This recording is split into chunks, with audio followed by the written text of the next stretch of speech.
CDO साहब का मैं आगे मंच पर बुलाना चाहूंगा कि वे अपना स्थान ग्रहण करें।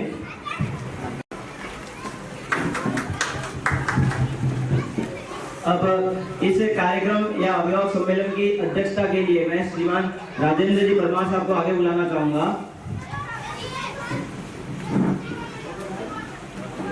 कार्यक्रम सरपंच साहब छोटी बाजड़ी, गजराज सिंह जी छोटी बाजड़ी, नंदलाल जी मीणा, लक्ष्मण सिंह जी जोगीवाड़ा, कांतिलाल जी सरकोटा पंचायत समिति सदस्य, तुलसीराम जी हरियाणा, अल्पेश सरकोटा एवं अन्य सभी अतिथियों को मैं आगे स्टेज पर बुलाना चाहूंगा कि लक्ष्मण सिंह जी बुलाइए आप आगे, महेंद्र सिंह जी, गजराज सिंह जी आओ, तीनों मानव पधारो।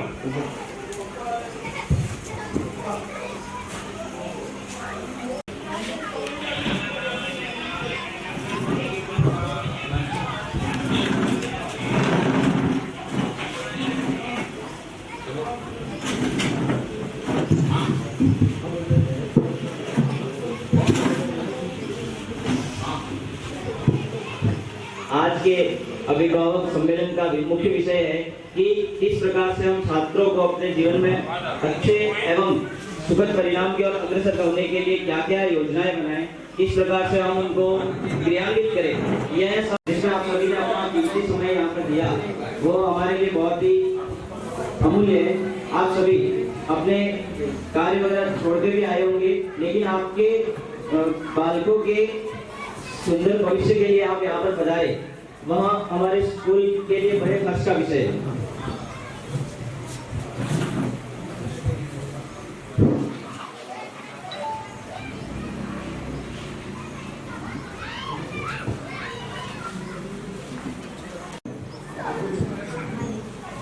अतिथि से मैं आग्रह करूंगा कि वहाँ आए और दीप प्रज्वलन के लिए अपना समय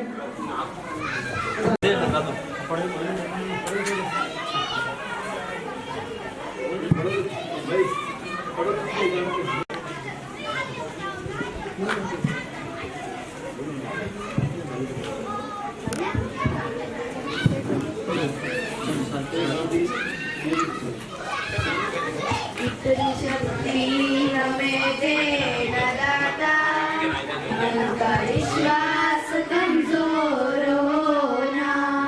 इतनी शक्ति हमें दे न दाता, मन का विश्वास कमजोर होना। हम चले नेक रास्ते पे हमसे भूल कर भी कोई भूल होना। इतनी शक्ति हमें दे न दाता, मन का विश्वास कमजोर होना। दूर अज्ञान के हो अंधेरे, तू हमें ज्ञान की रोशनी दे। हर बुराई से बचते रहे हम, जिंदगी दे भली जिंदगी दे। देर होना किसी का किसी से, भावना मन में बदले की होना। हम चले नेक रास्ते पे हमसे भूल कर भी कोई भूल होना। इतनी शक्ति हमें दे न दाता, मन का विश्वास कमजोर होना। हम न सोचे हमें क्या मिला है, हम ये सोचे किया क्या है अपन।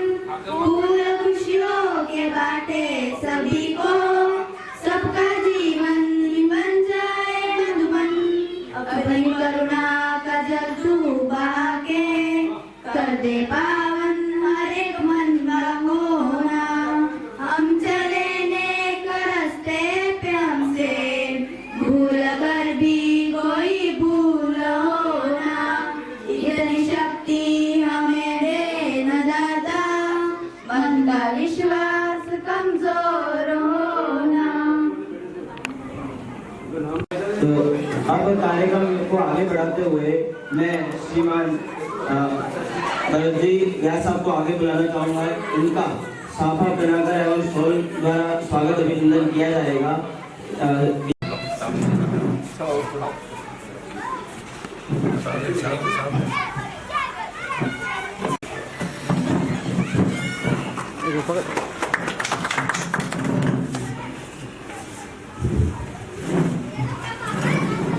लोक शिक्षा अधिकारी विद्यालय परिषद में हार्दिक स्वागत एवं अभिनंदन किया गया। उनके लोक शिक्षा अधिकारी बनने के बाद में पहली बार ही उनका आगमन हुआ है यहाँ पर। जैसे मेरे अंकल जी हैं,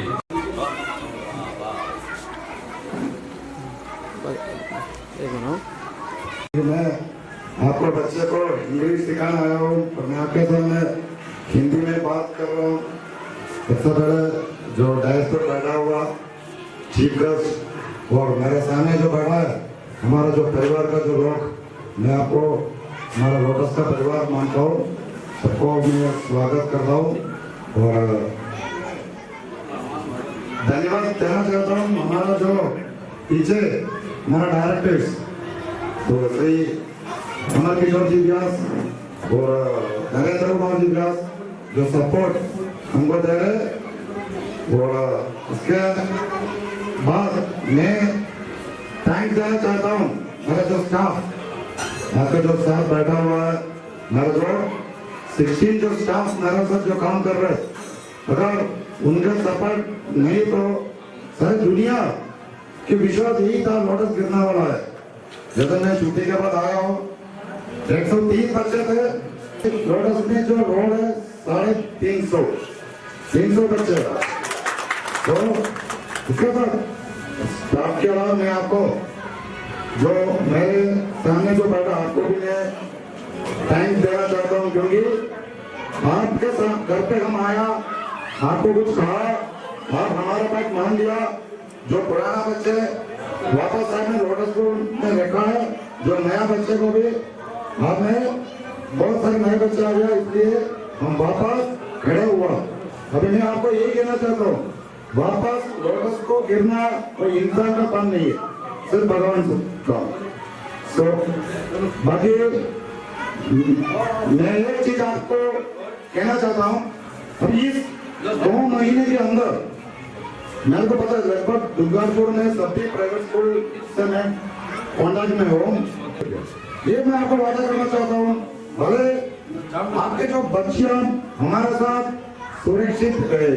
ये मेरे सामने जो बैठा है, जो मम्मी लोगों को मैं कहना चाहता हूँ, हाँ घर पे आकर बच्चियों को यही सिखाना है, गुड टच क्या है, बैड टच क्या है। और मेरे को इतना हिंदी में टच होता है, मतलब कोई व्यक्ति आपका लड़की के ऊपर हाथ लगा है, 2 प्रकार के होते हैं, एक गुड टच होता है, एक बैड टच होता है। जो बैड टच क्या है, गुड टच है, आपको बच्ची को समझाना है, क्योंकि अभी तो अपना जो सोसाइटी और समाज ऐसा है, बहुत वो फायदा उड़ाते हैं। तो आपको लड़की को यही समझाना है, आपका अपना तुम्हारी जो बॉडी तुम्हारा खुद का प्रॉपर्टी है, वो आपका बच्ची को आप छोटा उम्र में सिखाना है, क्योंकि मैंने आपको खतरनाक सोसाइटी है। तो जैसे जो तो आपको अभी प्रॉब्लम क्या है, आपका जो लड़कियां आपके सामने आके कुछ प्रॉब्लम शेयर करने में डरती है, माँ क्या सोचती है, बाप क्या सोचती है। तो मेरा स्कूल में बहुत बार मैंने आपको 8वीं 9वीं 10वीं के जो लड़कियों को कहा, आपको जो भी प्रॉब्लम सीधे आप पापा से बात करना, नहीं पापा से बात करना आपको दिक्कत है, मम्मी से बात करना है, मम्मी से बात करना आपको प्रॉब्लम है। मेरे स्कूल में इतना सारे स्टाफ है लेडीज का नहीं है, आपको जो टेक्स्ट बुक के पीछे नंबर दिया है, चाइल्ड हेल्पलाइन नंबर है, वहाँ आए अपने स्थान ग्रहण करें। साथ ही विजय जी जोशी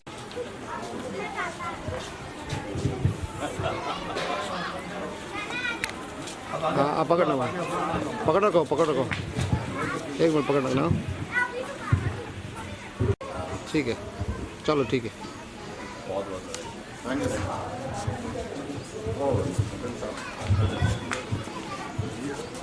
बहुत ही हर्ष का विषय है।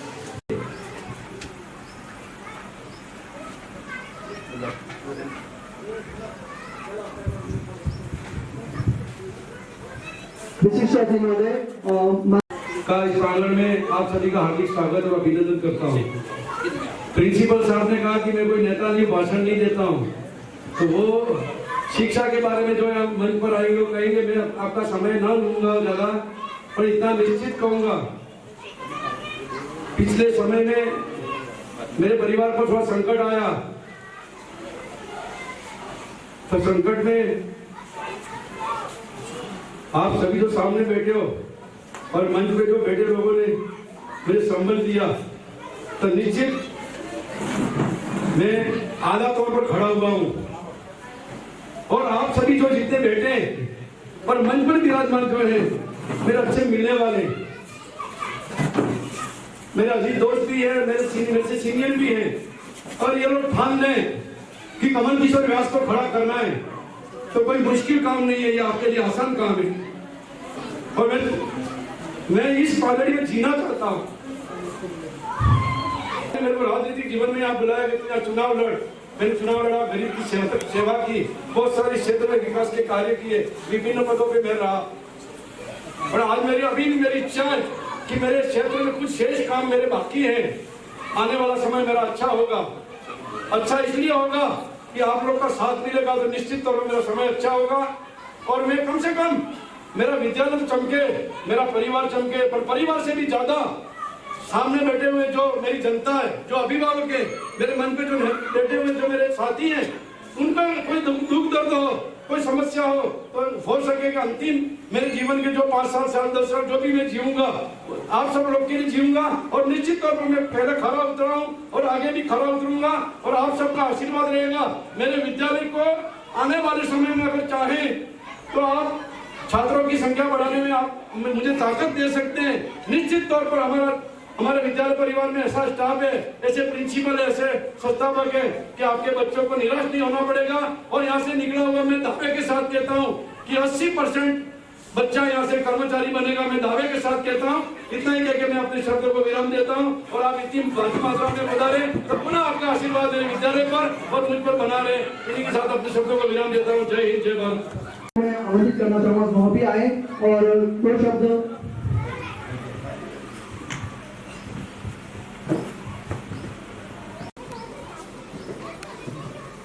परम आदरणीय। तो यह विद्यालय मेरे परिवार का ही है।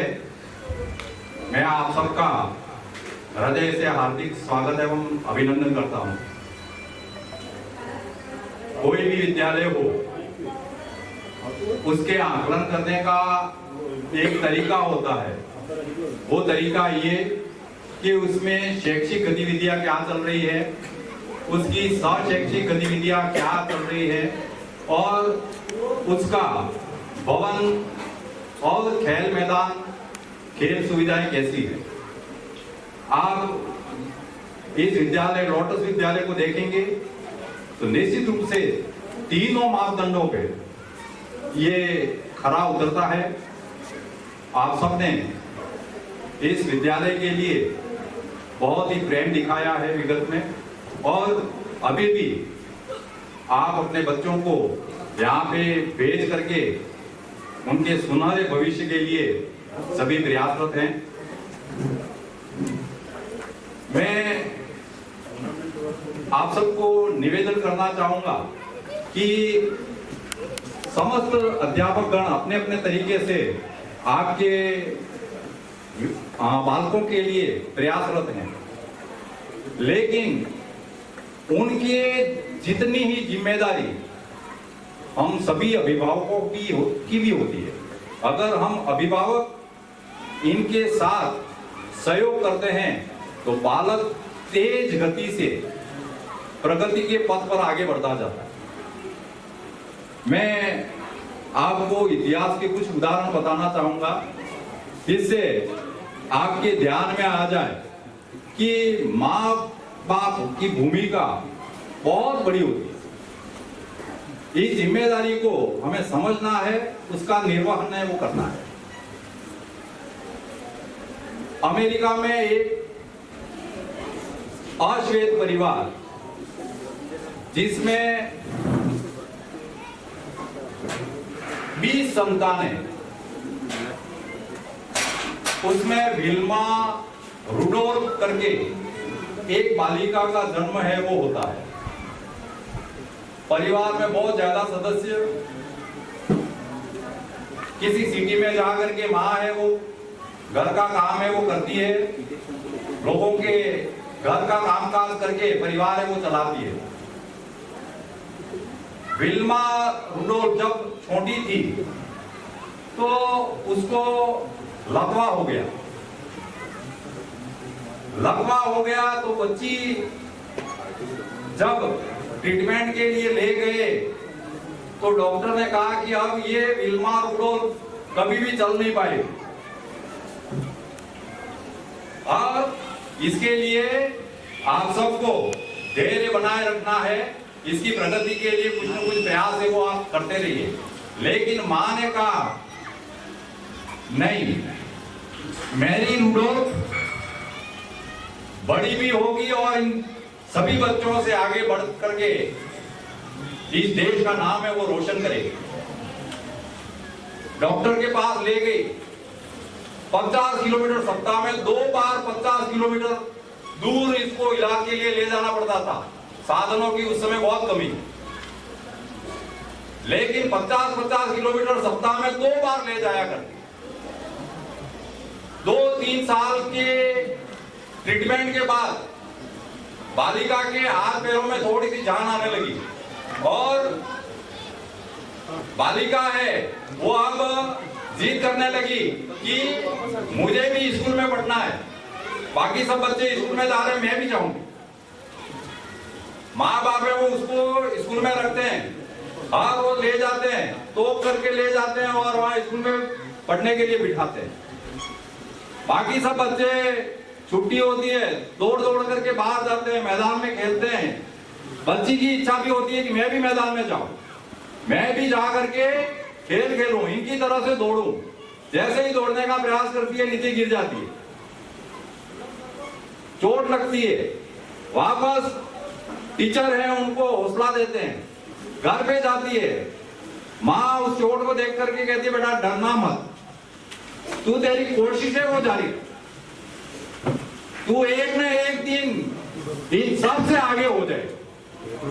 और माँ की हौसला अफजाई, उस माँ का मोटिवेशन बच्ची में दवा की तरह काम करने लगा। वो बच्ची कुछ ही दिनों में बेसाखियों के सहारे चलती थी, वो बेसाखियां उसने छोड़ दी और चलने लगी। और लगभग 9 साल की एज में आते आते वो अन्य बालकों की तरह, अन्य बच्चों की तरह चलने लग गई। विद्यालय में प्रतियोगिता हुई, प्रतियोगिता में हुई तो उसमें भाग लिया तो सबसे लास्ट नंबर रहा विल्मा रुडोल्फ का। मां ने घर पे गई तो मां ने समझाया बेटा डरना मत, तू चल नहीं सकती थी आज चल रही है और बेसाखियां तूने छोड़ दी है। तेरे जैसे और विलक्षण बच्ची हो नहीं सकती। जिसने लकवा को मात दिया है वो बहुत आगे निकलेगा। मां लगातार अपने प्रयास है वो जारी रखती है और वही विल्मा रुडोल्फ एक कोच की नजरों में आती है कि इसने बहुत संघर्ष किया है जीवन के लिए। वो कोच है वो उसको मोटिवेट करते हैं और विल्मा रुडोल्फ हर रोज प्रयास करने लगती है।